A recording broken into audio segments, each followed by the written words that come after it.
You know, there's something weird about this outbreak that looks very different from SARS. They were bringing samples from bats 1,000 miles to the northeast, experimenting on them in the Wuhan Institute of Virology. We're talking here about a lab that was 8 miles from the market where the outbreak was first detected. Is that a coincidence? We became more and more convinced that actually the lab leak is not only possible, but probable. They know what viruses they had in the lab. They won't tell us. Why not? Who are they? What is their role? Who are they complicit with? Who pays their bills? What have we learned about the WHO, and has it gotten better or worse since Jan 2020? The World Health Organization is extremely reassuring. We don't think it's spreading human to human. We think China has got this under control. Dr. Tedros goes to Beijing and he says publicly, words cannot express my admiration for what you're doing to control this virus. China was very clear. We put a lot of money into the WHO and we expect the WHO to do what we want. It wasn't possible for people to challenge each other because you've got these very big monolithic funding structures that fund basically the orthodoxy and they don't fund the heterodoxy. You noticed that back in the 90s, there seemed to be some very objective science, but over the last 10 years, it all seemed to be kind of in a politically correct nature. Nobody really talks about that. You know, this is an unknown. And the science is about the unknown. It's not about the known, you know. Science isn't a catalogue of fact. It's a search for new mysteries to solve. We're finding this out not because we want to upset some political apple cart, but because we want to know. A lot of people in this virus debate are saying we can't find out because of the consequences. We're saying that's wrong. You must always find out the truth, whatever the consequences.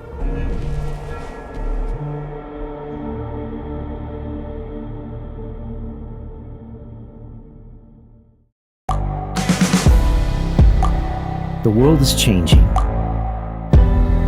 Inspiration is everywhere. It has never been so easy to connect, share, and bring people together. We're learning from others and finding the best in ourselves. Challenging our beliefs. Sharing our vulnerability. Overcoming our fears. Transforming ourselves so we can transform the world. How far can we go? This is London Real. I am Brian Rose. My guest today is...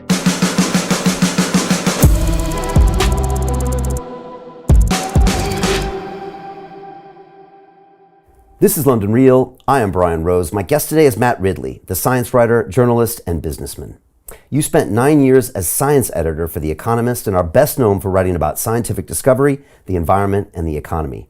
You served in the House of Lords from 2013 to 21 and are a fellow at the Royal Society of Literature and the Academy of Medical Sciences and an honorary member of the American Academy of Arts and Sciences. As an author, your books include The Red Queen, Genome, and The Rational Optimist, which have sold over 1 million copies and been translated into 31 languages. Your latest book, Viral, The Search for the Origin of COVID-19, co-authored with Alina Chan, explores how a leak from a laboratory in Wuhan is the most likely source of the virus. You believe it is vitally important that we understand how the pandemic began and that it requires urgent investigation, something mainstream scientists, journalists, and politicians have been reluctant to do. Matt, welcome to London Real. Thank you very much, Brian. Nice to be here. It's great to have you here. I think I want to start off with a quote from you. And you said, quote, "The saga will forever punctuate the history of humanity. It's led to the deaths of millions of people, sickened hundreds of millions, and dramatically changed the lives of almost every person on the planet." You go on to say, if we don't find out how this pandemic began, we're ill-equipped to know when, where, and how the next pandemic may start. We're almost 3 years since this happened. And I was wondering, maybe we just start, maybe take us back to 2020 and how you first even became aware that there was this virus out there. Mm-hmm. Well, beginning of January 2020, I'm picking up the news reports just like everyone else. I didn't have any special inside knowledge about this, that there were people dying in Wuhan of a new form of viral pneumonia.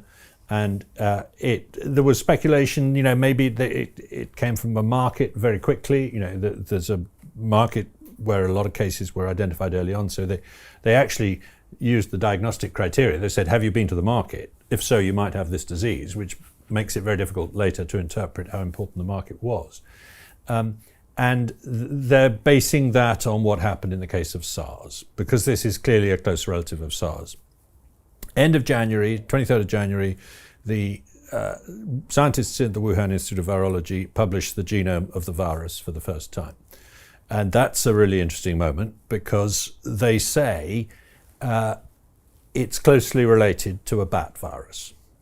Now, I was catching up on this. I hadn't followed the SARS story very closely. I knew that in the case of SARS in 2003, it had been palm civets that had infected people in markets in southern China, and they'd very quickly established a chain there with food handlers and animal vendors being infected early. So I assumed that we were seeing the same sort of picture here.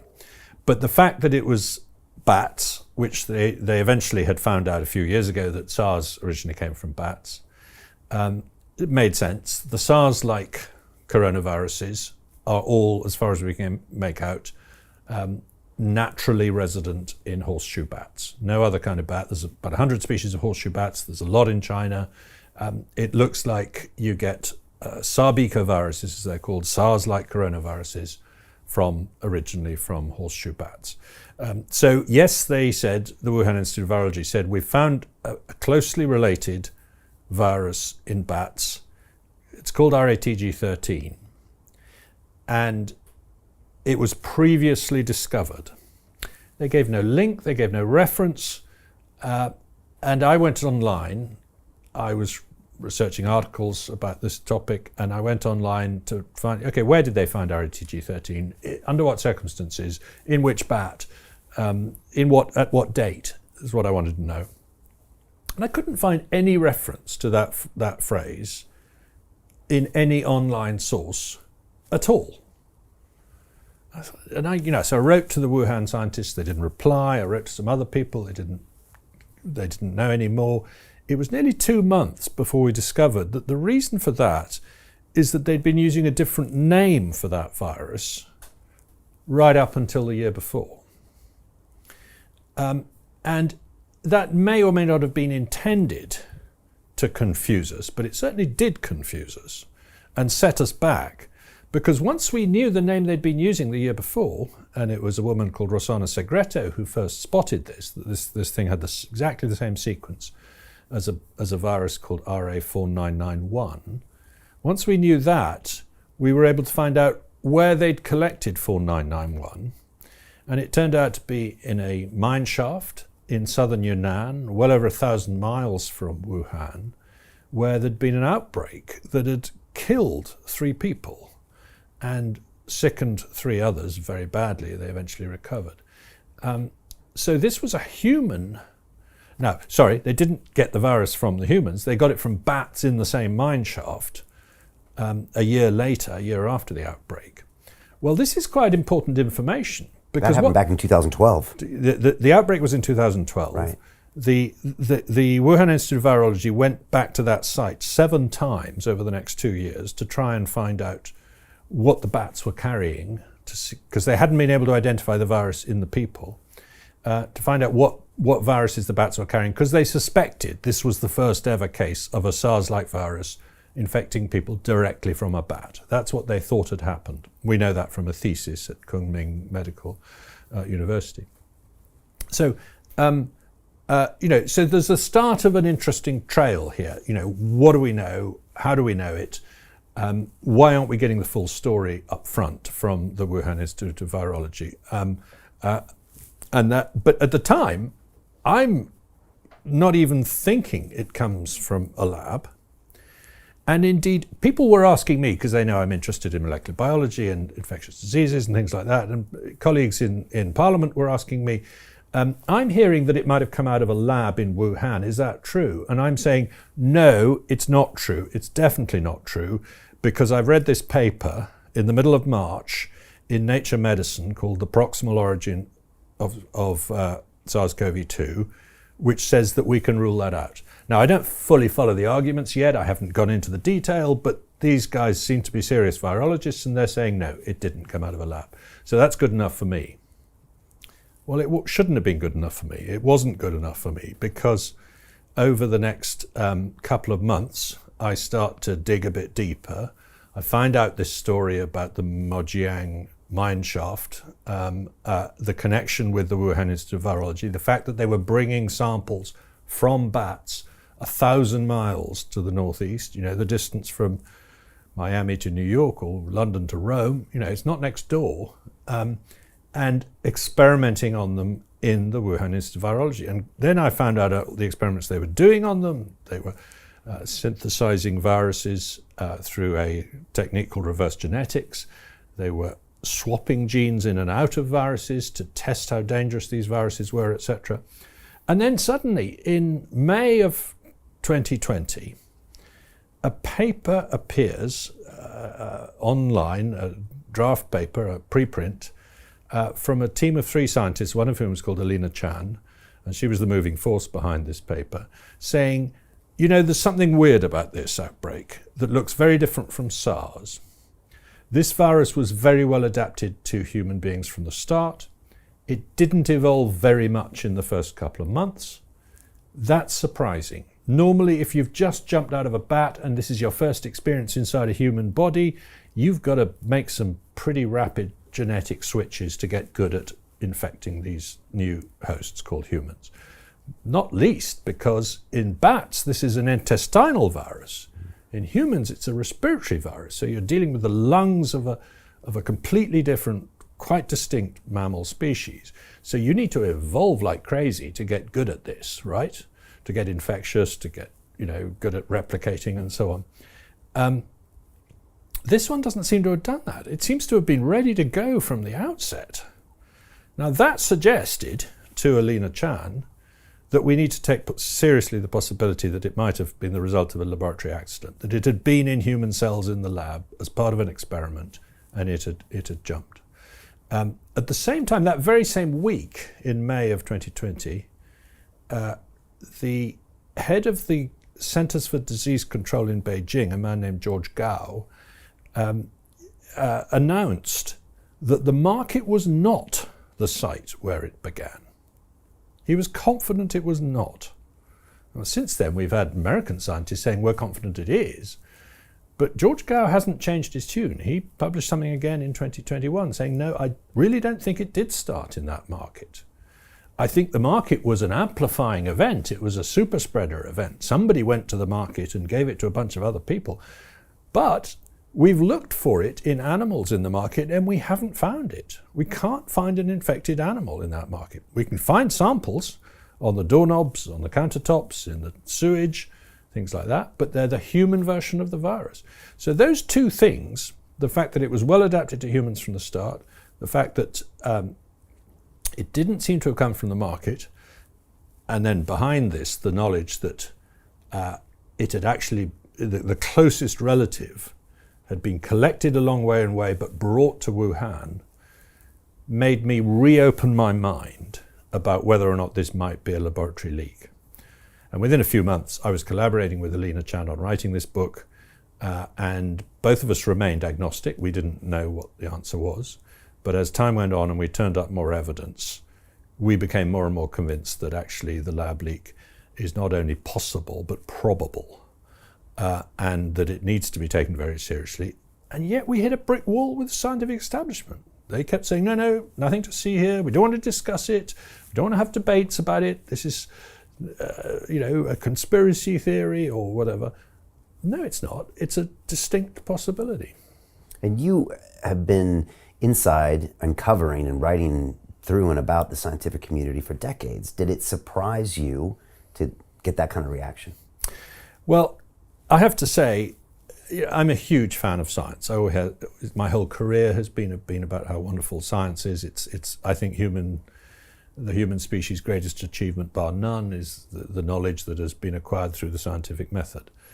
But I've been becoming gradually more and more disillusioned at the way the scientific establishment behaves like a church, resists new ideas, pursues consensus rather than debate, and more and more spends its time looking for confirmatory evidence rather than challenging itself, which is the definition, according to people like Carl Sagan. That's what science does. It says, okay, nice idea. What evidence can we find that would disprove this idea? Not what evidence is consistent with this idea.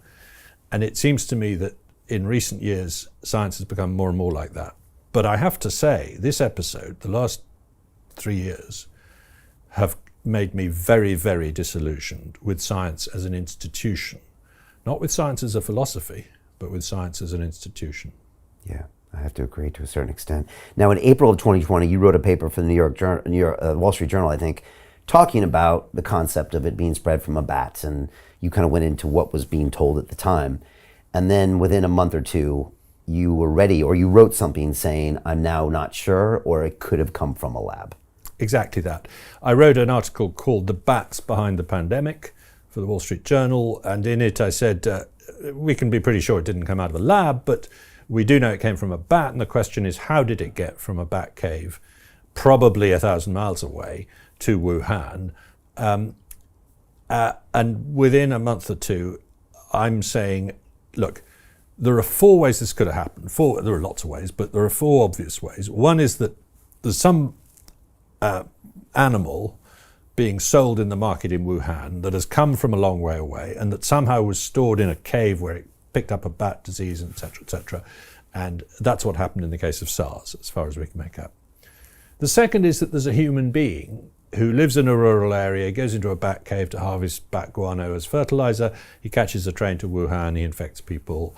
That the vector from Yunnan to Wuhan is a human being. The third is that human being is a scientist who's gone into that bat cave not to collect bat guano, but to collect blood samples and nasal mucosal samples from bats. And that's been happening on a far bigger scale in the last 10 years in Yunnan than it has in the previous 10 years. Why? Because they were on the trail of the original SARS. They wanted to find out where the original SARS came from, etc., etc. So they mounted a ton of expeditions to caves and mine shafts all over Yunnan to collect samples from horseshoe bats and to analyze the viruses they found in them. And they found something like 630 new types of coronavirus. And of that, about 100 were probably SARS-like coronaviruses. And of those 100, 9 were like SARS-CoV-2, the cause of COVID. All 9 came from, this is at the beginning of the pandemic, the 9 closest relatives of that virus were found in that one mine shaft in Mojiang County in Yunnan. And the only people collecting bat virus samples in that area and taking them elsewhere were the Wuhan Institute of Virology. There's not a Beijing institute doing the same thing. There was a one at Beijing expedition early on, but it was mostly looking at other animals, actually, not bats. It's not as if every city in China has this kind of lab. The only lab in China that is working on SARS-like viruses, SARS-Bika viruses, is the Wuhan Institute of Virology, or at least by far the biggest is that institute. So, and by the way, you often hear people say, but come on, the reason that lab is in Wuhan is because that's where the viruses are. No, the viruses are in Yunnan. They're 1,000 miles away. They have looked for SARS-like viruses in the bats around Wuhan, and there are horseshoe bats around Wuhan, and they've never found one. They've found other coronaviruses, but not SARS-Bika viruses, which are the kind we're looking for. So, the geographical coincidence here is pretty striking, and I'll give you an analogy. In 2007, here in the UK, foot and mouth disease broke out on a farm at Pirbright in Surrey, and 13 miles down the road from that farm was the world's leading reference laboratory for foot and mouth disease virus. Is that a coincidence? Turned out, no, it is not a coincidence. Nobody said, well, that just must be a coincidence. No big deal. There's probably nothing to see here. They said, whoa, this is way too close to that lab. We need to check if something's gone wrong there. And within a week or two, they had figured out that a contractor had been at the lab mending a broken pipe and had gone straight to the farm that then became infected. So we're talking here about a lab that was 8 miles from the market where the outbreak was first detected, in the case of COVID, and that is the leading lab in the world for working on these kinds of viruses. So we were having conversations about this in April, May, and June of 2020, and asking similar questions. Everyone was confused, asking questions about masks, about distancing, about the economy, Great Barrington Declaration. Martin Kulldorff was on the show.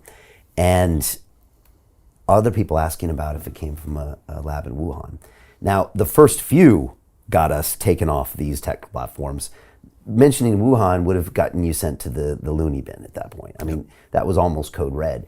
And again, I got an engineering degree from MIT. I mean, science as I know it is that we question things, we talk about ideas, we get them out in the open. I always used to joke, Matt, that the flat earthers on YouTube remained. The flat earth videos on YouTube were there.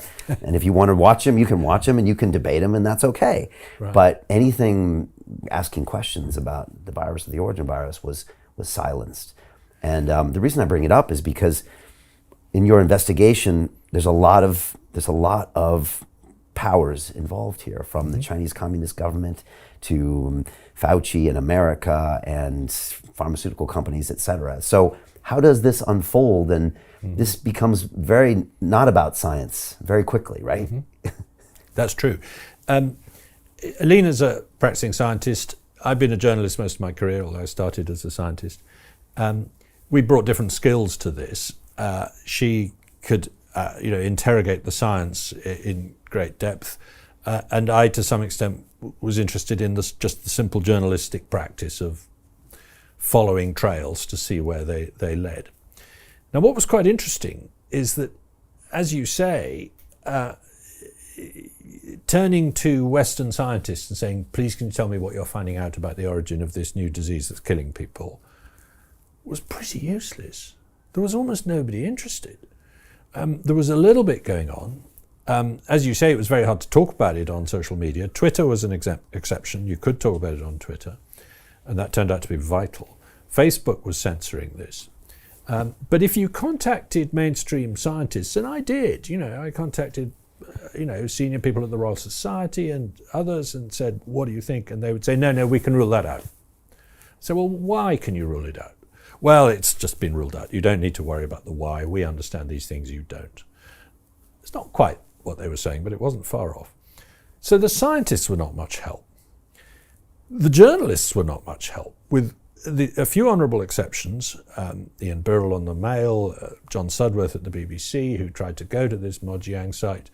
Most journalists said, no, that's a conspiracy theory. We're not even going to investigate it. Well, if you're a sniffing newshound wanting to make a career, why not, have a go at this? It's a really interesting question. How did this pandemic start? So that was disappointing. And the science journalists, worst of all, they would just say in a very patronizing tone, you don't know what you're talking about. I work for Nature or New Scientist or something like that. And I can tell you, I've talked to my friend, Dr. Fauci, and he says no. Well, that isn't quite good enough. The point of science is you don't take arguments from authority, you take arguments from evidence, right? If you want arguments from authority, join the Catholic Church. That's the way it works. So the scientists weren't much good, the journalists weren't much good, politicians weren't much good, they weren't finding out very much. The spooks weren't much good. I mean, I had conversations with senior intelligence officials in the US who said to me in conspiratorial tones, we've just found out the following. And on one occasion I said, not only have I read that in the media, I've written that in the media. Is that all you've got? So that wasn't much help. The heroes for us of the story were what we call the internet sleuths. And these were a bunch of completely random people who got interested in this story and turned out to have the forensic skills to pursue rabbit holes in the internet and find out where they led. There's a guy in India called the Seeker. His real name is Jeet Ray, and but he goes under the name of the Seeker. He's quite happy for us to tell the world who he is in our book. But he's a young man in Bhubaneswar who, as he puts it, knows how to use search engines. Well, that sounds pretty simple. But what he means by that is he got hold of some login details for Chinese websites where academic theses were stored. And he found some goldmine information. He found these 9 viruses 8 of these 9 viruses that they weren't talking about. He found the thesis that described what happened to those 6 guano miners, 3 of whom died at the Mojiang mine, and so on. So then there's a guy in Spain called Francisco Ribera, he's basically a professional auditor. He knows how to audit companies, right? And he knows that what you do is you look for missing invoices, to see whether or not somebody's fiddling their expenses or whatever it might be. So he starts to compile what he calls a big Sudoku, which is every serial number of every virus that the Wuhan Institute of Virology has collected, and where they collected it and what the genome of the virus looks like, etc. Now, some of this stuff is published. It's dumped on genetic databases and other things. Others you can infer from other things, or you can find it from secret sources or something. But eventually he's compiling an itinerary for these guys. On what date were they at which cave in Yunnan? And which serial numbers correspond to that expedition to that cave? And he eventually says, hang on, they've collected 8 other SARS-like viruses from the Mojiang mine shaft that they've not told us about, and they're closely related to SARS-CoV-2. In fact, they're the 2nd, 3rd, 4th, 5th, 6th, 7th, 8th, and 9th most closely related at the time virus to SARS-CoV-2. So, Francisco is another very good example of he was doing this in his spare time. Both of these guys live with their mums. This isn't, to start with, everybody said, the Seeker must be something to do with CIA or Indian intelligence. It certainly wasn't true then. It may be now, for all I know. But there's another guy called Barbal Elephant. I don't actually know his real name, but he turned out to be vital on a couple of issues. Gilles Demoneuf is a French guy living in New Zealand who found out an extraordinary amount. And a Brit called Charles Small found out that the database of viruses that the lab had in storage, either physical samples or sequences in the computer, they had this huge database, 22,000 entries, went offline at 2 in the morning on the 12th of September 2019. Now, it came back on briefly in February, but not accessible from outside, only accessible within the lab. Most of it was password protected anyway. Now, that's their complete record of their viruses. They've published a lot of the viruses they've worked on up till 2016. They've published almost nothing since then of viruses they've collected since 2016. So if they want to exonerate themselves in that lab, if they want to say, look, we had nothing to do with this, the easiest thing for them to do is to publish that database, say, look, there's our database, there's no SARS-2-like viruses in it, case closed. I mean, that would blow us out the water. Why don't they do that? I've challenged them again and again on this, and the answer comes back, because you might hack it. What does that mean? If you've published something, you don't have to hack it.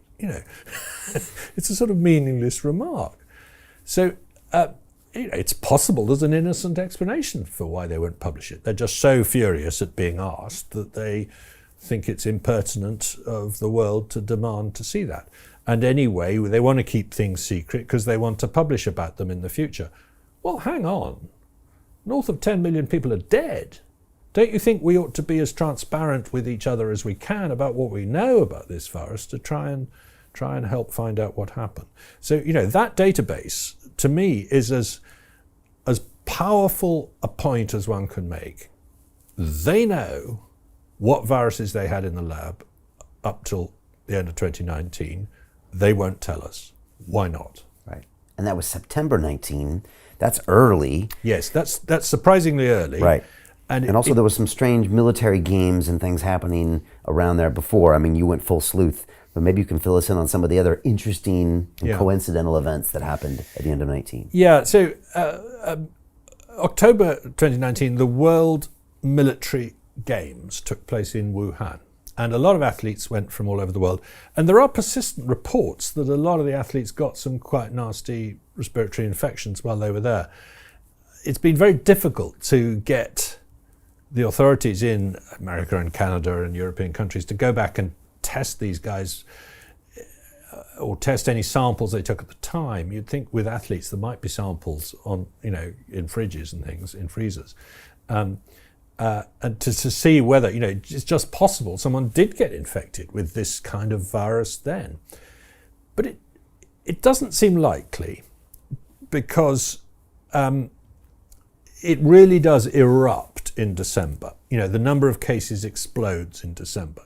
And for it to have been just ticking over in October and November is unlikely. Now, the most likely earliest case is 17th of November. That's when, according to documents that was leaked to the South China Morning Post and then scrubbed and denied, but it looked pretty good data to me, that's when they said that the earliest case they'd been able to find of someone. Now, what was going on in September, October, November? We've got these World Military Games. And by the way, they did some security exercises around these games, one of which was that somebody, to test the police response and so on if something went wrong during these games. One of them was a nuclear incident. The other was that a new coronavirus comes in. Wow, it's sort of weird. And now, is that a coincidence? I don't know. Maybe it is, maybe it isn't. September feels way too early for there to have been a leak. So I don't think that they took that database down because they knew they'd already had the leak. I think they took it down because it was around the end of a grant period, and so there was a sort of audit coming up of the lab by the authorities. So that they would have taken it down preparatory to this audit with a view to putting it up again when the audit was over. Now, the Republicans on one of the Senate committees looked into this and found some chatter on internal Communist Party websites from within the lab in the autumn of 2019 that seems to have reached some kind of pretty alarming level. And it's not entirely easy to interpret, but it looks like there was biosafety concerns in October 2019. Something had gone wrong. There'd been an accident or a mistake or something, and the authorities in Beijing were very upset about it, and there was a lot of soul searching. Now, that might have been a leak. It might not have been. It might have been just some procedures not being followed and somebody caught them. It might have been something to do with this audit I was talking about. So, again, we don't know. But, you've got the database going down in September, you've got the World Military Games in October, you've got the chatter inside the Communist Party website in the lab in October.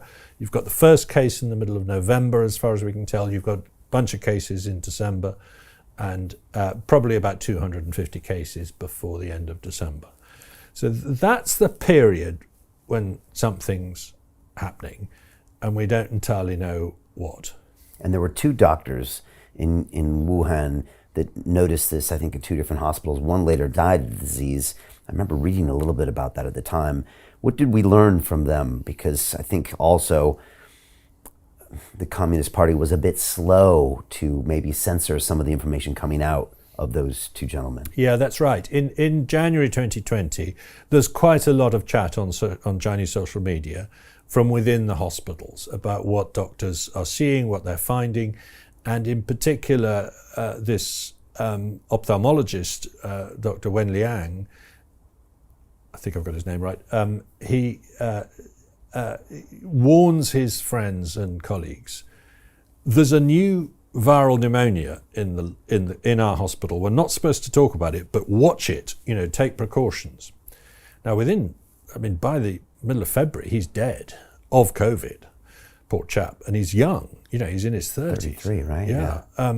So that's kind of surprising. But the point is, at the end of January, he is subjected to a vicious dressing down by the party for having put this stuff on social media, on an internal chat to his colleagues. Not he's not posted it on Twitter or something. He's circulated to his friends. Watch it. There's a virus on the loose in the hospital. And the document he had to sign saying, I was wrong to do this, was brutal. It's nasty stuff, as it were. And he's not the only one. There are people being basically arrested for having said things about this virus at that time. And there's very clearly the regime is trying to keep a lid on the information in January. Because they're pretending that it's under control. And they're claiming right up to the middle of January, we got this sorted, it was a little outbreak, no problem, it's over. There's been no new cases for 10 days. They said that at one point, that just wasn't true.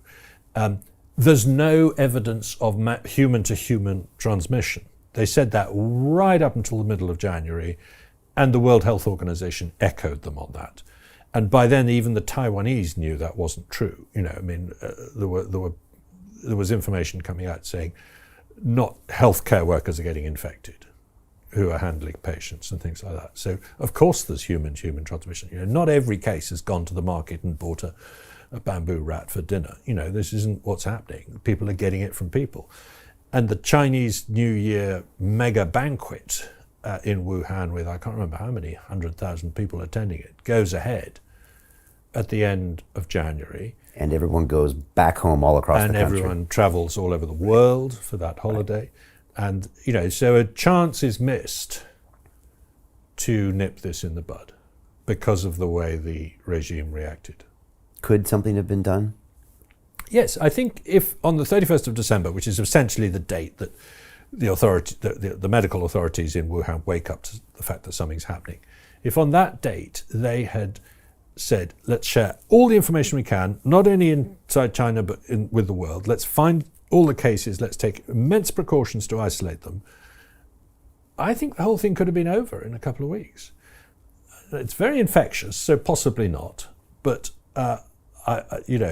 there is undoubtedly a possibility that that's true. Could have been contained. It could have been contained. As opposed to super spread. The Chinese New Year's was the super spreading event. It's probably that's the most spreading event of any holiday of the year is that one.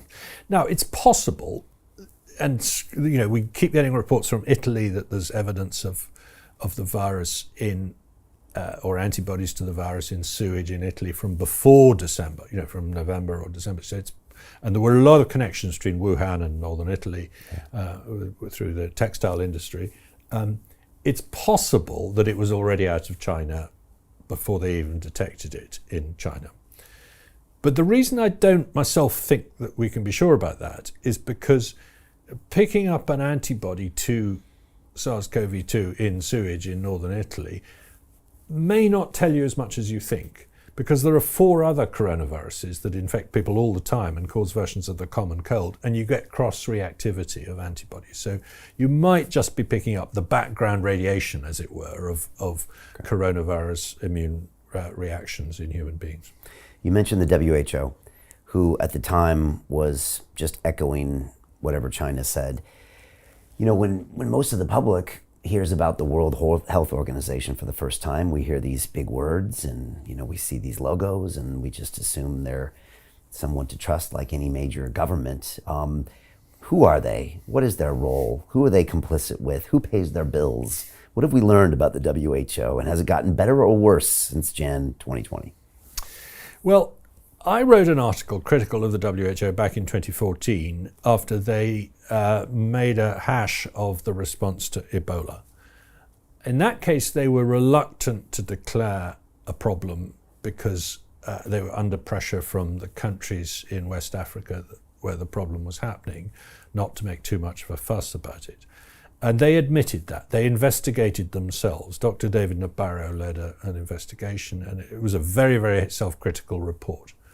And it said, look, we shouldn't be doing that. And, when Ebola is taking off in West Africa, the Director General of the WHO goes to a conference on tobacco control, not to a conference on Ebola. Do you see what I mean? There was that kind of stuff going on. So I had my reservations about whether the WHO was fit for mission leading up to this. They had elected a new Director General, Dr. Tedros from Ethiopia, former Health Minister and Foreign Minister of Ethiopia and former Marxist, and very much China's candidate. China had gone around the world saying to all the countries, particularly in Africa, that it deals with, where it's funding infrastructure projects and things. It said, look, please vote for Dr. Tedros, and if you do, we might be able to give you a bit more money for your projects and things like that. And so that was basically how he got the job. He was somewhat beholden to China. And China had become a much bigger donor to the WHO. It's not quite as big as Britain, but it's still a big donor. The US is obviously, or was the biggest until Donald Trump stopped funding it briefly, but there we are. And but China was very clear. We put a lot of money into the WHO, and we expect the WHO to do what we want. So they kicked Taiwan out of the World Health Assembly, for example, at China's behest. They recognized Chinese traditional medicine as a viable form of medicine in 2018 at China's behest. Now, some of it's good stuff, there's acupuncture and things, which is not bad, but some of it is quack medicine of the worst kind, which encourages trade in endangered wildlife, eating pangolin scales, for example. You might as well eat your fingernails. It does not improve your health. So that was a bit anti-scientific, I think, to be fair.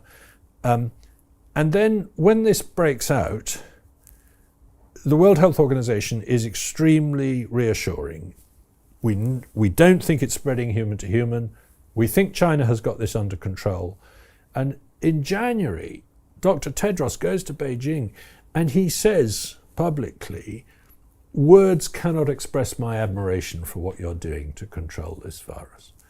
Well, those aren't quite the right words for a regime that is persecuting Dr. Wen, putting in jail people who've posted stuff on social media, refusing to disseminate information about what's happening, etc., etc. Those aren't the words I would have used, put it like that. And how did their behavior continue over the following year? Well, they flip-flopped on a lot of issues as well, didn't they? I mean, it became a farce in the end because the World Health Organization said, we're going to put together a team to go and look into the origin of this. And we all said, great, fine, who's going to be on it? And they said, well, that's up to the Chinese who's going to be on it. What? Yeah, the Chinese have veto over who's on it. Half the team will be Chinese, but the Westerners will also be vetoed by the Chinese. We'll say who you can send. Right. And it took them 6 months to develop the terms of reference for that visit, that investigation. And when the visit finally happened, the Western members of the team suddenly found their visas weren't ready and the whole thing had to be delayed. And then they got to Wuhan in the January of 2021, and they had to spend 2 weeks in quarantine in the hotel.